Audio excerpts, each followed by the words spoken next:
নারী ও মানুষ, নর ও মানুষ, সৃষ্টি মহান স্রষ্টার। কর্মগুণে আমরা মানুষ, নেই তো কোনো অহংকার। আসসালামু আলাইকুম। লাভেলো নিবেদিত মহিলাঙ্গনের আজকের পর্বে সবাইকে স্বাগতম। মহিলাঙ্গন এনটিভির একটি নিয়মিত পাক্ষিক অনুষ্ঠান। শুরুতেই আলোকপ্রভা। নারী ও মানুষ, নর ও মানুষ। আলোকপ্রভায় আজ স্টুডিওতে আমাদের সঙ্গে উপস্থিত আছেন প্রফেসর ডক্টর সালমা আইনি, শিক্ষক ও লেখক। আসসালামু আলাইকুম রহমতুল্লাহি ওয়া বারাকাতুহু। আপা, আলোকপ্রভায় আমরা নারী সাহাবীদের কথা শুনি আপনার কাছ থেকে, এবং আমরা বেশ কয়েকটা পর্ব ধরে আমরা হজরত ফাতিমা রাদিয়াল্লাহু তাআলা আনহাকে নিয়ে শুনছিলাম। নিশ্চয়ই তারই ধারাবাহিকতায় আমরা আজও তার কথাই শুনবো ইনশাআল্লাহ তাআলা। আমরা জানি যে আলী রাদিয়াল্লাহু তাআলা আনহু এবং ফাতিমা রাদিয়াল্লাহু তাআলা আনহার বিয়ের পরে তাদের যে একদম শুরুর জীবনটি অত্যন্ত কঠোর দারিদ্রতার মধ্য দিয়ে শুরু হয়েছিল। তো এই ব্যাপারে একবার হলো যে ফাতিমা রাদিয়াল্লাহু তাআলা আনহার এত বেশি কষ্ট, উনি মানে ঘরের কাজ করতে করতে ওনার পরিচ্ছদ মলিন হয়ে যেত এবং প্রচণ্ড ক্লান্তি বোধ করতেন। এই ক্ষেত্রে যেটি হলো, আলী রাদিয়াল্লাহু তাআলা আনহু তখন একদিন বললেন যে তুমি নবী সাল্লাল্লাহু আলাইহি ওয়াসাল্লামের কাছে যাও, গিয়ে ওনার কাছে আমাদের বাসায় হেল্পিং হ্যান্ডের জন্য কাউকে নিয়ে আসো। তো ফাতিমা রাদিয়াল্লাহু তাআলা আনহা ওনার কথায় রাজি হলেন এবং অত্যন্ত ধীর পদক্ষেপে, এত ক্লান্ত ছিলেন, এই অবস্থায় উনি বাবার কাছে গেলেন। নবী সাল্লাল্লাহু আলাইহি ওয়াসাল্লাম তাকে দেখেই জিজ্ঞেস করলেন যে আমার মেয়ে, তুমি আমার কাছে কেন এসেছো? তো এই কথা শুনে উনি এত লজ্জিত হয়ে গেলেন যে উনি আর বলতে পারছেন না। তো উনি বললেন আমি আপনাকে সালাম জানাতে এসেছি। এই বলে উনি বাসায় ফেরত চলে এলেন। তো আলী রাদিয়াল্লাহু তাআলা আনহু এই অবস্থা দেখে বললেন যে তুমি তো কিছু বলতে পারোনি, এবার আমি তোমার সাথে যাব। এরপর দুজন গিয়ে ওনার কাছে উপস্থিত হলেন এবং যখন এবার ফাতিমা রাদিয়াল্লাহু তাআলা আনহা নবী সাল্লাল্লাহু আলাইহি ওয়াসাল্লামকে তার প্রয়োজনের কথাটি বলে ফেললেন। তখন নবী সাল্লাল্লাহু আলাইহি ওয়াসাল্লাম বললেন যে একেবারে সরাসরি, আল্লাহর কসম তোমাদেরকে আমি একটি দাসও দিব না। কারণটি কি? কারণ হিসেবে উনি বলেন, আলুস সুফার লোকেরা না খেয়ে নিদারুণ কষ্টে আছে, তাদের জন্য আমি কিছুই করতে পারিনি, এগুলো বিক্রি করে সেই অর্থ আমি তাদের জন্য খরচ করব। এই কথা শোনার পর তার কিছু বলার নেই। হাজব্যান্ড ওয়াইফ, ওনার স্বামী স্ত্রী দুজনেই বাসায় ফেরত চলে এলেন। কিন্তু এখন আমরা বলতে পারি নবী সাল্লাল্লাহু আলাইহি ওয়াসাল্লামের কি কোনো রিয়াকশনই হলো না? বাবা হিসেবে উনি অত্যন্ত মর্মাহত, দুঃখিত হয়ে গেলেন। সারাটি দিনই উনি খুব মনোকষ্টে ভুগলেন। তো রাতের বেলা উনি কী করলেন, আলী এবং ফাতিমাকে দেখার জন্য উনি তাদের বাড়িতে গেলেন। তখন খুব শীতের রাত, আর ওনারা তো খুব শক্ত বিছানায় ঘুমোতেন। তো নবী সাল্লাল্লাহু আলাইহি ওয়াসাল্লাম তখন গিয়ে দেখেন, একে তো প্রচণ্ড ঠান্ডা, দেখলেন যে ওনাদের গায়ে দেবার জন্য যে কম্বলটি রয়েছে সেটি এতটাই দৈর্ঘ্য এবং প্রস্থ এতটাই ছোট যে ওনারা এমন অবস্থা যে ওনারা দুজন মিলে এটা মাথা ঢাকলে পা বেরোয় যাচ্ছে, পা ঢাকলে মাথা বেরিয়ে যাচ্ছে, এই অবস্থা। তখন মানে নবী সাল্লাল্লাহু আলাইহি ওয়াসাল্লাম এত কষ্ট পেলেন যে উনি মোটামুটি চুপচাপ এটি সহ্য করে নিলেন। হ্যাঁ, তো ফাতিমা রাদিয়াল্লাহু তাআলা আনহা এবং আলী রাদিয়াল্লাহু তাআলা আনহু এই অবস্থায় নবী সাল্লাল্লাহু আলাইহি ওয়াসাল্লামকে এই মানে বিশাল অতিথিকে বরণ করে নেওয়ার জন্য খুব চেষ্টা শুরু করলেন। তা এই অবস্থায় নবী সাল্লাল্লাহু আলাইহি ওয়াসাল্লাম তাদেরকে বললেন যে ব্যস্ত হইও না, আমি তোমাদের অবস্থাটা গভীরভাবে উপলব্ধি করছি। খুব কোমল সুরে বললেন, তোমরা আমার কাছে যা চেয়েছিলে তার চেয়ে ভালো কিছু কি আমি তোমাদেরকে বলে দেব? আসলে এই কথাগুলো আমাদের বারবার বললে মনে হয় কি যেটাও কি সম্ভব, কিন্তু এটি সম্ভব, এটির আল্লাহ তাআলার দেখানো পথ এবং এটি নবী সাল্লাল্লাহু আলাইহি ওয়াসাল্লাম তিনি তার প্রতিচ্ছবি। আল্লাহ সুবহানাহু ওয়া তাআলা যা বলেছেন প্রতিটি তিনি তার জীবনে করে দেখিয়েছেন, সেই জন্য আমাদের এগুলো আলোচনা করা উচিত এবং এ থেকে শিক্ষা নেওয়া উচিত। তখন তিনি মানে ওনারা তো আসলে ইথেরিয়াল জগতে বসবাস করতেন, পার্থিব কোনো কিছু ওনাদের ছিল না। তো দুজনে একসাথে বলে উঠলেন, ইয়া রাসূলুল্লাহ আপনি বলুন। তিনি বললেন, জিব্রাইল আমাকে এই কথাগুলো শিখিয়েছেন, প্রত্যেক নামাজের পরে তোমরা দুজন 10 বার সুবহানাল্লাহ, 10 বার আলহামদুলিল্লাহ ও 10 বার আল্লাহু আকবার পাঠ করবে। আর রাতে যখন বিছানায় ঘুমোতে যাবে তখন সুবহানাল্লাহ 33 বার, আলহামদুলিল্লাহ 33 বার, আল্লাহু আকবার 34 বার পাঠ করবে। এ কথা বলে তিনি মেয়ে জামাইকে রেখে দ্রুত চলে যান। মানে মেয়ে জামাইয়ের কষ্ট সহ্য করার উপায় ওনার নাই, অথচ তাদেরকে যে তিনি পার্থিবভাবে সাহায্য করবেন, এক মুসলমানদের অধিকারের ওপরে ওনাদেরকে স্থান সেটাও দেবেন, তিনি পারছেন সেটিও না। তিনি করতে পারছেন না। যার ফলে উনি কী করলেন, একেবারে আল্লাহ সুবহানাহু ওয়া তাআলার সাথে সরাসরি তাদের সংযোগ ঘটিয়ে দিলেন।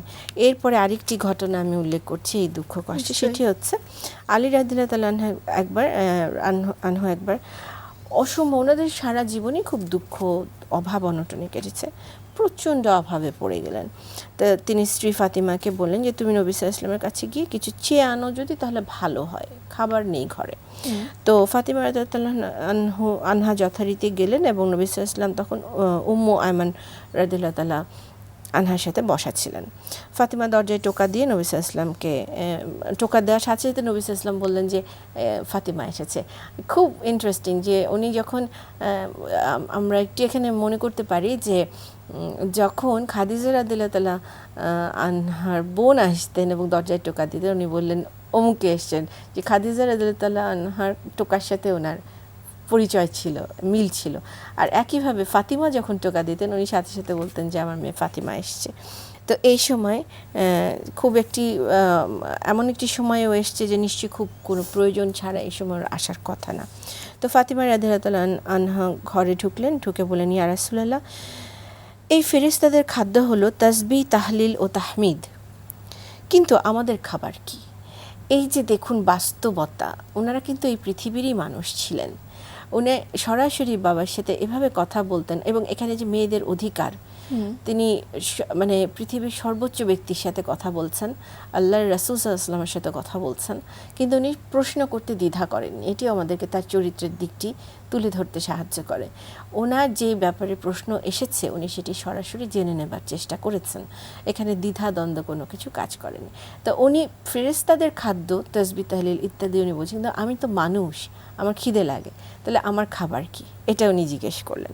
তখন নবী সাল্লাল্লাহু আলাইহি ওয়াসাল্লাম বললেন, সেই সত্তার শপথ যিনি আমাকে সত্য সহকারে পাঠিয়েছেন, মুহাম্মাদের পরিবারের রান্নাঘরে 30 দিন যাবৎ আগুন জ্বলে না। তার মানে উনি সেই মুহূর্তে কতটা খাবারের কষ্টে রয়েছেন। আমার কাছে কিছু ছাগল এসেছে, তুমি চাইলে 5টি ছাগল আমি তোমাকে দিতে পারি। আসলে এই যে এসেছে মানে এগুলো সব উনি দান করে দিবেন, এটিই তাদের রীতিনীতি ছিল। আর তুমি যদি চাও পরিবর্তে আমি তোমাকে 5টি কথা শিখিয়ে দিতে পারি, যা জিব্রাইল আলাইহিস সালাম আমাকে শিখিয়েছেন। তো এই যে আবারও সেই দুনিয়া এবং আখেরাত, এই দুটোর পরীক্ষার মুখোমুখি ফাতিমা রাদিয়াল্লাহু তাআলা আনহাকে হতে হলো। সবসময় উনি দুনিয়ার জন্য, ওনার সাহায্যের জন্য, ওনার ক্ষুধা তৃষ্ণার জন্য উনি নবী সাল্লাল্লাহু আলাইহি ওয়াসাল্লামের কাছে পেশ করেছেন, আরজি করেছেন। নবী সাল্লাল্লাহু আলাইহি ওয়াসাল্লাম দুনিয়ার কথাটি বলে সবসময় আখিরাতকে জুড়ে দিয়েছেন এবং ডেফিনেটলি যখনই আখিরাতের কথা এখানে চলে এসেছে, ওনারা সাধ্য ছিল না যে দুনিয়ার জন্য আর কিছু চান। তো যথারীতি ফাতিমা রাদিয়াল্লাহু তাআলা আনহা বললেন যে আমাকে আপনি আখিরাতের কথা বলুন। তখন ওই 5টি বাক্য উনি শিখলেন এবং শিখে বাড়িতে চলে গেলেন। ফাতিমাকে দেখে আলী রাদিয়াল্লাহু তাআলা আনহু যেই উদ্দেশ্যে ওনাকে পাঠালেন, উনি তো বুঝলেন যে কী ঘটেছে, যে খবর কি। তখন ফাতিমা বললেন, আমি দুনিয়া পাওয়ার প্রত্যাশা নিয়ে তোমার নিকট থেকে গিয়েছিলাম, কিন্তু ফিরে এসেছি আখিরাত নিয়ে। আলী রাদিয়াল্লাহু তাআলা সুযোগ্য ওনার পার্টনার, লাইফ পার্টনার, উনি কি বললেন, আজকের দিনটি তোমার জীবনের সর্বোত্তম দিন। এই পর্যায়ে একটু আপনার কাছে জানতে চাই যে এই যে আমরা দেখি সাংসারিক জীবনে স্বামী স্ত্রীর মধ্যে মনোমালিন্য হয়, রাগারাগি হয়, অনেক কিছু নিয়ে মতের অমিল হয়। হজরত আলী রাদিয়াল্লাহু তাআলা আনহু এবং হজরত ফাতিমা রাদিয়াল্লাহু তাআলা আনহা, তাদের জীবনের এই সংসার জীবনের মনোমালিন্য, রাগারাগি, অভিমান কেমন ছিল? আসলে ওনারা যেহেতু একদম মানুষ ছিলেন, এই পৃথিবীর মানুষ, ওনাদের মধ্যেও কোনো কোনো সময় খুনসুটি হতো, কোনো কোনো সময় একেবারে যে কি বলবো স্থির পানির মতো গতিতে জীবন চলেছে তা না। এটার দুটো কারণ আছে। এক হচ্ছে যে ফাতিমা রাদিয়াল্লাহু তাআলা আনহা উনি তো ছোটবেলা থেকে নবী সাল্লাল্লাহু আলাইহি ওয়াসাল্লাম যখন কষ্টে পড়তেন, কুরাইশদের অত্যাচার উনি পেছন পেছন পেছন পেছন দৌড়তেন, এই কথাগুলো আমরা জানি। তো তখন থেকে উনি দুঃখ কষ্ট দেখে দেখে এমন একটা অবস্থা হয়েছিল যে উনি আনন্দ ফুর্তি কী জিনিস উনি ওনার জীবনে এটি পাননি। আবার যখনই দেখুন নবী সাল্লাল্লাহু আলাইহি ওয়াসাল্লাম যখন দূরে যেতেন, যুদ্ধে যেতেন, তখন ফাতিমা রাদিয়াল্লাহু তাআলা আনহা কিন্তু মায়ের ভূমিকায় অবতীর্ণ হয়ে পড়তেন। মানে উনি কিন্তু আমাদের খাদিজা রাদিয়াল্লাহু তাআলা আনহার যে ঘিরে থাকার টেন্ডেন্সি নবী সাল্লাল্লাহু আলাইহি ওয়াসাল্লামকে, সেটি ওনার মধ্যে চলে এসেছিল। তো এই একটা দিক ছিল ওনার। আর দ্বিতীয়ত এদিকে আলী রাদিয়াল্লাহু তাআলা আনহুর দিকে যদি তাকাই, তাহলে দেখুন তিনিও সেই ছোটবেলা থেকে এই ইসলামের জন্য সংগ্রামী জীবনে লিপ্ত হয়ে গেছিলেন, যার ফলে ওনার হতো কি ওই কোমল হৃদয়, খুব কোমলতার গড়ে ওঠা একটু ডিফিকাল্ট ছিল, যার ফলে উনি কোনো কোনো সময় এই ইসলামের খেদমত করতে গিয়ে ওনাকে যে নিপীড়ন নির্যাতনের ভেতর দিয়ে যেতে হতো, এই ফলে ওনার চারিত্রিক দিকে কিছুটা রূঢ়তা কোনো কোনো সময় প্রকাশ পেত। এটাও মানবিক, এটা একেবারে একেবারে এটা না হলে তো মানুষ নই, যান্ত্রিক কিছু একটা। হ্যাঁ, কিন্তু ওই যে যেটি বিবেচ্য বিষয় সেটি হচ্ছে যে ওনারা এগুলো হ্যান্ডেল করতেন কিভাবে, সেটি হচ্ছে আসল বিষয়। তো যাই হোক, তাদের মাঝে মাঝে ওনাদের সম্পর্ক উত্তপ্ত হতো বিভিন্ন কারণে, আর সেটা কোথায় পৌঁছতো? নবী সাল্লাল্লাহু আলাইহি ওয়াসাল্লামের কানে। তখন নবী সাল্লাল্লাহু আলাইহি ওয়াসাল্লাম কে হতেন? তখন উনি বাবা হয়ে যেতেন সম্পূর্ণ, এবং তিনি ছুটে গিয়ে ধৈর্যের সাথে দুজনের মধ্যে মতামতের মিল করিয়ে দেবার জন্য সর্বোচ্চ চেষ্টা করতেন।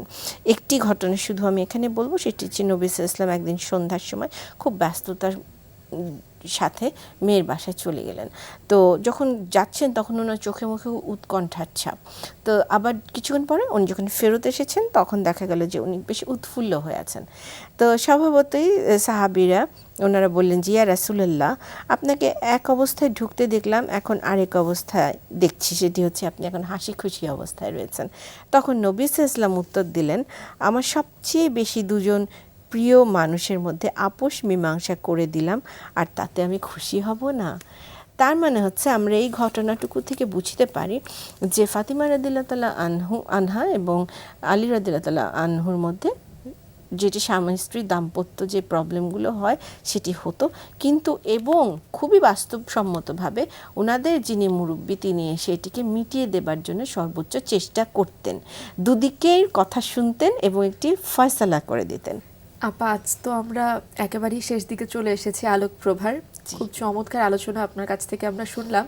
এরই ধারাবাহিকতায় আগামী দিন আমরা আরো শুনবো ইনশাআল্লাহ তাআলা। আর সমস্ত প্রশংসা আমার প্রভুর। আপনাকেও ধন্যবাদ। এবারে আলোচনা নারী ও মানুষ, নর ও মানুষ। আলোচনার জন্য আজ স্টুডিওতে আমাদের সঙ্গে উপস্থিত আছেন অধ্যাপক সেলিন ইয়াসমিন, ইংরেজি বিভাগ MIST। আসসালামু আলাইকুম। আপা, আজকের আলোচনায় আমরা অহংকার এই বিষয়টি নিয়ে কথা বলবো। তাই শুরুতে একটু আপনার কাছে জানতে চাই যে অহংকারের বিষয়ে কোরআন এবং সুন্নায় কি বলা হয়েছে? আসলে কোরআন এবং সুন্নায় এই অহংকার এই শব্দটাকে মানে গর্ব করা, দম্ভ করা, এটাকে খুবই একটা সিরিয়াস ইস্যু হিসেবে আল্লাহ তাআলা দেখেছেন। এবং এই অহংকার কে অনেক সময় আমরা বলতে পারি যে সাধারণ অর্থে যে আমরা যে কখনো সুপিরিয়রিটি কমপ্লেক্স বা যার হচ্ছে নিজের প্রতি প্রচুর ভালোবাসা, মানে ইগো বা আত্মগর্ব বা এরকম কিছু একটা বিষয়, তাই না, নিজে সুপ্রিম মনে করা। এবং কোরআনে অনেকগুলো জায়গায় এসছে এই অহংকার সম্পর্কে। যেমন সূরা বনী ইসরাইলে আল্লাহ তাআলা ক্লিয়ারলি বলে দিলেন, সূরা বনী ইসরাইলের 37 নম্বর আয়াতে, যে জমিনে গর্ব ভরে তোমরা চলাফেরা করো না, তুমি কখনো জমিনকে বিদীর্ণ করতে পারবে না, এবং কখনো আকাশের উচ্চতাতেও তুমি উঠতে পারবে না। তো সেই জন্য তুমি গর্ব করো না। এবং অহংকার এবং গর্ব করা এটা একটা রোগের মতো, এটা কোনো কিন্তু সাধারণ ব্যাপার নয়, স্বাভাবিক ব্যাপার নয়, এটা একটা রোগ হিসেবে আল্লাহ তাআলা দেখেছেন। এবং সূরা নাহলে আল্লাহ তাআলা বললেন সূরা নাহলে 23 নম্বর আয়াতে, এতে কোনো সন্দেহ নেই যে আল্লাহ জানেন যা তারা গোপন করে এবং যা তারা প্রকাশ করে, তিনি অহংকারীদের ভালোবাসেন না। একেবারে ক্লিয়ারলি বলে দিলেন যে অহংকারীদের আল্লাহ ভালোবাসেন না।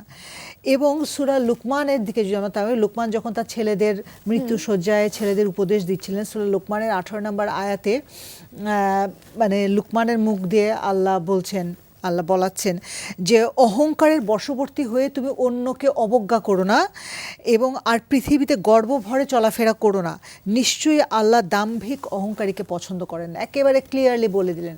এবং রাসূলের জীবনের দিকেও যদি আমরা তাকাই তাহলেও কিন্তু আমরা দেখি উনি অনেকবার বলেছেন, উনি বলেছেন একটা হাদিসে, ইবনে মাসুদের থেকে বর্ণিত একটা হাদিসে এসছে যে কারো মধ্যে যদি বিন্দু পরিমাণ অনুপরিমাণ অহংকারেও যদি থাকে সে বেহেশতে যাবে না। মানে আল্লাহ তাআলা ক্লিয়ারলি বলে দিলেন যে অহংকারের কত বড়। এবং সূরা কাসাসের দিকে যদি আমরা তাকাই সেখানে আল্লাহ কারুনের কাহিনী বর্ণনা করেছেন বেশ কিছু জায়গা জুড়ে, বেশ অনেকখানি জায়গা জুড়ে। তো সেখানে বলছেন যে কারুন এমন একজন ব্যক্তি ছিলেন তাকে আল্লাহ প্রচুর ধন সম্পদ দিয়েছিলেন এবং কয়েকজন বলবান লোক তার চাবি বহন করতেও তাদের কষ্ট হতো, এত ধন সম্পদ, এবং সবাই চেয়ে থেকে ঈর্ষা করতেন। এবং কারণ কিন্তু সে কারণে অনেক দম্ভ করতেন যে তাকে এত সম্পদ দেওয়া হয়েছে এবং আল্লাহ দিয়েছেন সেটা সে মনে করতো না। সে ওই আয়াতের মধ্যে আছে, সে বলছে যে আমি এটা আমার নিজের জ্ঞান দিয়ে অর্জন করেছি। এবং তারপরেই তার কিন্তু সমস্ত তার প্রাসাদ, তার সম্পদ সমস্ত ধূলিসাৎ করে দেয়া হলো। তার মানে অহংকার করার ফল কি হতে পারে? একটা হাদিসে কুদসিতে আছে, রাসূল সাল্লাল্লাহু আলাইহি ওয়াসাল্লাম বলছেন যে আল্লাহ বলেছে যে অহংকার হচ্ছে আমার পোশাক, আমার গায়ের চাদর, এটা ধরে যে টানাটানি করবে সে ধ্বংসপ্রাপ্ত হবে, সে বেহেশতে যাবে না এবং সে ধ্বংসপ্রাপ্ত হবে। তার মানে আল্লাহর সমকক্ষ কাউকে মনে করা এবং নিজেকে মনে করা যে আমি খুব পাওয়ারফুল হয়ে গেছি, আল্লাহকে তুচ্ছ তাচ্ছিল্য করা, এটা। ইতোমধ্যে আপনার কাছ থেকে শুনলাম যে অহংকারকে বারবার হাদিসে কোরআনে বারবার বলা হয়েছে, কারণ অহংকারীদের স্থান হচ্ছে জাহান্নামে, বেহেশতে তাদের কোনো জায়গা নেই। এছাড়াও অহংকারের বা অহংকারীদের পরিণাম আরো কতটা ভয়ানক? আরো ভয়ানক এমনিতে তো আমরা বললামই যে তাদেরকে আল্লাহ তাদের দিকে ফিরেও তাকাবেন না। হ্যাঁ, তার মানে তাদের উপর বরকত থাকছে না। প্রথমত হচ্ছে আল্লাহর কাছ থেকে তারা আস্তে আস্তে দূরে সরে যাবে। এটা হচ্ছে প্রথম, যে যারা অহংকারী তারা আল্লাহর ভালোবাসা, হয়তো তারা দেখছে যে দুনিয়াতে তারা অনেক কিছু পেয়েছে, সূরা বাকারাতে তো আছে যে আমি তাদেরকে তাদের সুতা ছেড়ে দিয়েছি যে কত উপরে তুমি ঘুরে উঠতে পারে, ওঠো, তাই না? তার মানে এই অথচ আসলে কিন্তু তারা আল্লাহর কাছ থেকে আরো দূরে সরে যাচ্ছে। আল্লাহর ভালোবাসা এবং শেষ বিচারের দিনে আমাদের কি দরকার? আমরা আল্লাহর ভালোবাসা এবং আল্লাহর একটা নৈকট্য, সেটা দরকার, সেটা হারাবে। এবং অহংকারী যারা, তারা রাসূলও বলছেন যে তারা আমার উম্মত হতে পারে না যারা এরকম অহংকারী। তার মানে আমরা শেষ বিচারের দিনে আমরা রাসূলের কাছ থেকে শাফায়াতের আশা করব আমরা, যে তিনি আমাদেরকে পার করে নিয়ে যাবেন, আমরা গুনাহগার বান্দা, কিন্তু সেটাও তারা হারাবে। এবং পৃথিবীতে অহংকারীদের আসলে আল্লাহ দুনিয়াতেও কিছু ফল দেখান। হ্যাঁ, তারা দুনিয়াতে যখন বড় কোনো মুসিবতে পড়ে তখন কিন্তু আল্লাহ এগিয়ে আসেন না এবং তার সাথে সাথে তার আশেপাশে যারা থাকে তারাও কিন্তু তখন এগিয়ে আসে না, তাই না? তো এরকম করে একাই হয়ে যায়। হ্যাঁ, তো এই পরিণামগুলো আমরা দেখতে পারি। এবং হচ্ছে আমরা ফেরাউনের পরিণাম দেখেছি এবং আল্লাহ কোরআনে বললেন যে তাকে আমি নিদর্শন হিসেবে রেখে দিব। এখন ফেরাউনের তো হচ্ছে কঙ্কালটা নিদর্শন হিসেবে জাদুঘরে রয়েছে, তাই না? মানে ওটা মানুষ দেখবে আর মানুষ মনে করবে যে একটা অহংকারীর মানে শেষ পরিণতি কি হতে পারে। তার মানে অহংকার করা কোনো মানুষের কাজ না, মানুষকে বিনয়ী হতে হবে। আমরা রাসূলের দিকে যদি তাকাই, তিনি তো যখন উনি মদিনায় গেলেন একটা রাষ্ট্রপ্রধান, কিন্তু উনি গাছের নিচে ঘুমাচ্ছেন। একটা আরেক দেশ থেকে এসেছে রাসূলের সাথে দেখা করতে, ওনাকে পার হয়ে চলে এসেছেন, তাই না? উনি বোঝেননি, তারপর বলছে যে আমরা দেখা করতে চাই তোমাদের যে বাদশাহ, তোমাদের যে দায়িত্বে আছেন রাষ্ট্রনায়ক, তার সাথে। বলছে যে উনি ওখানে শুয়ে আছেন গাছের নিচে, নিশ্চিন্তে ঘুমাচ্ছেন, কোনো অহংকার নেই। উনি কোনো গণজমায়েতে গেলে উনি তো চাইতেই পারতেন যে ঠেলে ঠুলে উনি সামনে যে বসবেন, তা না, উনি যেখানে জায়গা পেতেন সেখানেই বসে পড়তেন। কত বিনয়ী, কত মানে Down নিজের to earth, মধ্যে, হ্যাঁ, humble. এরকমই হাম্বল হতে আল্লাহ বলেছেন, মানে যতটা নম্র হওয়া যায়, যতটা ভদ্র হওয়া যায়। কারণ অহংকারীদের স্থান, কারণ মৃত্যুর পরে তো আমাদেরকে কিছু নিয়ে যেতে হবে, মানুষ যাতে আমরা মনে রাখি। কেন মনে রাখবে? আমাকে অহংকারী হিসেবে মনে রাখবে, নাকি আমি ভালো কিছু করেছিলাম বলে মনে রাখবে? যখন আমি ভালো কিছু করেছি বলে মনে রাখবে, অবশ্যই সেই ভালোর ফলগুলো আমি মৃত্যুর পরে পেতে থাকবো। যখন মৃত্যুর পরে আমার সকল ভালো কাজ করার দরজা বন্ধ হয়ে যাবে, তখন আমার ওই ভালো কাজগুলোই আমাকে সওয়াব দিতে থাকবে, তাই না? একেবারেই। এবং আপা, এই যে আমরা মানুষ, আমরা সৃষ্টির সেরা জীব, কখনো কখনো কিন্তু এটাও আমাদের একটা অহংকারের কারণ হয়, এবং আমরা কিন্তু আমাদের অন্যান্য পশু পাখি প্রাণী তাদের আমরা ক্ষতি করে ফেলি, যে I am the supreme and আমরা অন্যকে হার্ম করে ফেলছি। এটাও কিন্তু অনেক সময় হ্যাঁ, একটা অহংকার দেয় আমাদের। এটা দেখা দেয়। এবং এই অহংকারটা কিন্তু শুরু হয়েছিল, আমরা যদি ওই সেই মানব সৃষ্টির ইতিহাসের দিকে তাকাই, আদম আলাইহিস সালামকে সৃষ্টি করার পরে আল্লাহ তাআলা যখন বললেন সকল ফেরেশতাকে যে সবাইকে ওনাকে সেজদা করো, ইবলিস কিন্তু করলো না, সে অহংকার করলো। কেন আমি সেজদা করব? কোরআনে আছে না যে আপনি আমাকে তৈরি করেছেন আগুন থেকে, ওকে তৈরি করেছেন মাটি থেকে, আমি কেন? এই অহংকারের সূত্রপাত সেখানে হলো, তাই না? এবং সেই অহংকারের জন্যই শয়তানকে আল্লাহ বিতাড়িত করলেন। শেষ বিচারের দিনে সে তার শাস্তি তাকে পেতেই হবে, তাই না? তো আমরা সেরকম, আমরা সুপ্রিম বলে যে শ্রেষ্ঠ হয়, যার প্রতি আল্লাহ যার প্রতি কোনো দায়িত্ব দেয়া হয়, তাকে তো তার দায়িত্ব সঠিকভাবে পালন করতে হবে। তার সুপিরিয়রিটি দেখানোর জন্য সে দায়িত্বপ্রাপ্ত হয় না, তাকে দায়িত্ব পালন করবার জন্য। তো মানুষ হিসেবে, শ্রেষ্ঠ হিসেবে আমি তখনই শ্রেষ্ঠ মানুষ হব যখন আমি অন্যের প্রতি আমার দায়িত্বগুলো সঠিকভাবে পালন করতে পারবো, অন্যের প্রতি দয়ালু হব, অন্যের প্রতি মানে আমার তো আসলে দেখানোর কিছু নেই, কারণ আমার যত সম্পদ, যত কিছু, সব কিছুই তো আল্লাহ পাকের। আমি যে সুস্থ আছি, আমার দুটো চোখ, নাক, কান আছে, এটাও তো আমার আল্লাহর কাছে বিনয়ী হওয়া দরকার, তার দয়ায়। আপা, একেবারেই শেষের দিকে একটু আপনার কাছ থেকে আমরা জানবো যে এই অহংকার থেকে আমরা কেমন করে মুক্তি পেতে পারি। আসলে মুক্তি পাওয়ার মূল ব্যাপারটা হচ্ছে আমাকে মনে রাখতে হবে যে কি উদ্দেশ্যে আমি পৃথিবীতে এসেছি। পৃথিবীতে এসেছি আল্লাহর দায়িত্ব, খলিফা হয়ে, তার প্রতিনিধি হয়ে, এবং দায়িত্ব পালনের জন্য।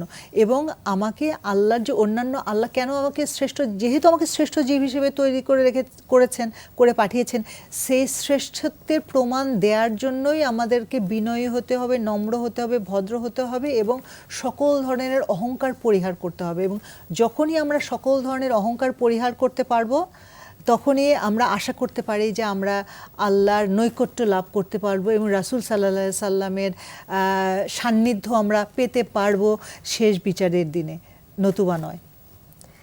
অনেক ধন্যবাদ আপা এত চমৎকার আলোচনার জন্য, এবং আজ স্টুডিওতে এসে আমাদেরকে সময় দেবার জন্য আবারও ধন্যবাদ। ধন্যবাদ আপনাকে। সুপ্রিয় দর্শক, আমাদের আজকের আলোচনা পর্ব এ পর্যন্তই।